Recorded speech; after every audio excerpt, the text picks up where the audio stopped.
Hey guys, let's get more news about Dallas, but first, don't forget to subscribe and leave your like.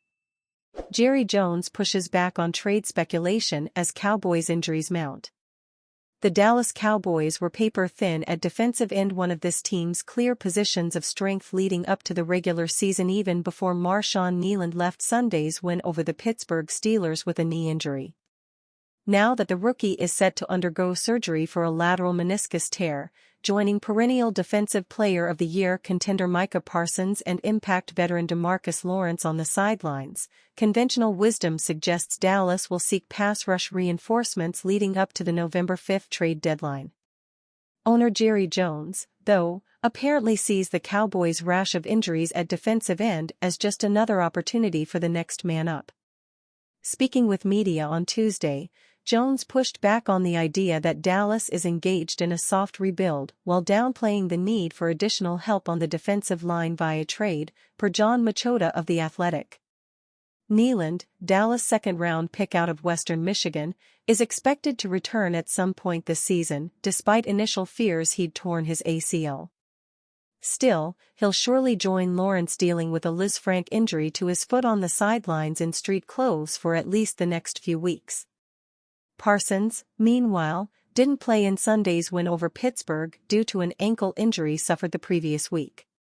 His status for Sunday's clash with the Detroit Lions is iffy, Jones said. Dallas, 3-2, kicks off against the 3-1 Lions from Cowboys Stadium at 4:25 p.m. Eastern Time. QB Duggan works out, Carl Lawson and WR prospect sign. Come inside the star with your Dallas Cowboys with our rumor and roster tracker, news, injury updates, and the latest buzz. October 8 tryouts and moves. The Cowboys on Tuesday hosted 7 street free agents here at the Star, including former TCU QB Max Duggan, and in the end are making a trio of moves as a result. Dallas is signing receiver Seth Williams and defensive end Luiki Valine to the practice squad, as they emerged from a group of 7 prospects on site, including Baylor Project and former second-round pick of the Jets receiver Denzel Mims, a visit first reported by CowboysCountry.com. Duggan and Mims did not make the grade. It's possible that Duggan was brought in largely as an arm to throw to receivers Williams, Mims, Dante Pettis, and Chad Cota. Defensive end Shaka Toney got yet another tryout here, but it's vet Carl Lawson who is being signed to the 53-man roster from practice squad. The Cowboys are thin at end, with rookie Marshawn Kneeland getting hurt in Sunday's win at Pittsburgh. As starters Micah Parsons, ankle, and DeMarcus Lawrence, foot and IR, were unavailable. Lawson, 29, once signed a 3-year, $45 million deal with the Jets in 2021 before injuries derailed his career path. This year, Lawson has appeared in 3 games for the Cowboys and has recorded 2 tackles and a half sack. October 7, good news: Cowboys rookie defensive end Marshawn Kneeland knee injury sustained in Sunday's win at Pittsburgh is not as bad as first fear according to multiple reports. Kneeland, suddenly a starter due to injuries to Micah Parsons and DeMarcus Lawrence, did not suffer a torn ACL in Dallas win, as first feared. Kneeland did suffer a partially torn lateral meniscus, and he'll get it trimmed in Tuesday, with the Cowboys planning to have him back this season. October 2 Micah Parsons is likely out for the Dallas Cowboys' coming visit to the Pittsburgh Steelers, even as he's presently listed as questionable. On Monday, he was in the Dallas locker room wearing a protective boot and using a scooter to move around, and speaking frankly about the high ankle sprain he sustained in last week's win at the Giants. "I feel like I'm letting people down. I kind of thought of myself as being invincible for a while. It's humbling," Parsons said. "I'm trying to get back as fast as possible." The 2-2 Cowboys defense without Parsons? They might look like the 3-1 Steelers would without TJ Watt. That's how big this is. Parsons is annually a Defensive Player of the Year candidate, but he won't likely put on that show in Week 5 in the Steel City. October 2nd injury report. The Wednesday practice report for the Dallas Cowboys and Pittsburgh Steelers features starting corner Kalen Carson, shoulder, who sat out last week's win at the Giants, being upgraded to limited in this first practice of the week. Young star corner Darren Bland is eligible to come off IR this week, and while that seems unlikely, he did work the cords on the sideline with trainers here inside the star. No Micah Parsons, ankle, of course, and DeMarcus Lawrence, foot, does not appear on the list because he is not presently on the 53-man roster, having been moved to IR. Also notable is the absence from practice and from this list of running back to Dalvin Cook. Proposed trade has Cowboys swap receiver for $140 million, six-time Pro Bowler. The Dallas Cowboys continue to be mentioned as a potential fit to pull off a blockbuster trade with the Las Vegas Raiders for star receiver Davante Adams. There have been conflicting reports on just how interested the Cowboys are in Adams.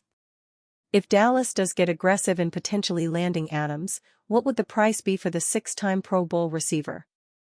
The Athletic's John Machota put together a trade pitch for Adams that has the Cowboys acquiring the star for a 2025 third-round pick and wide receiver Jalen Brooks.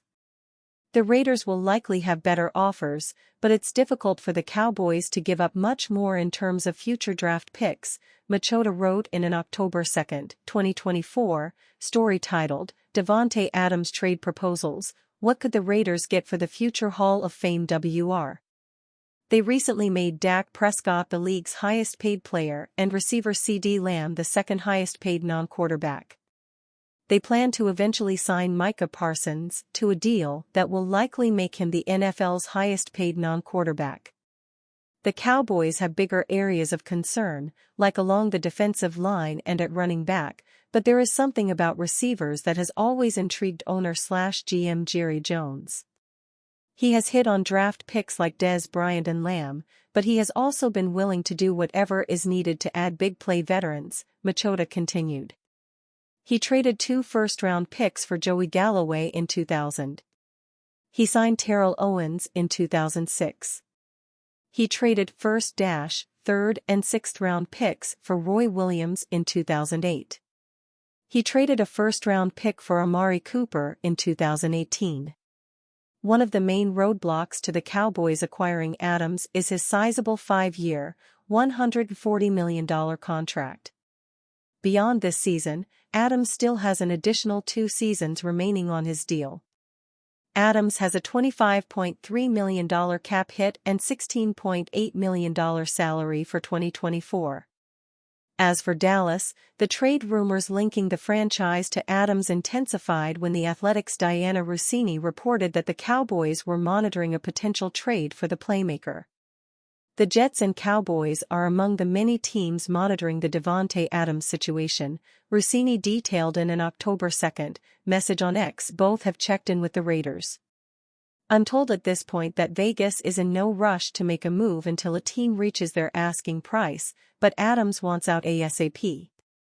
NFL Network's Jane Slater was among those who later reported that Dallas was not interested in acquiring Adams. The league insider cited the financial implications as a major factor for the Cowboys' reluctance.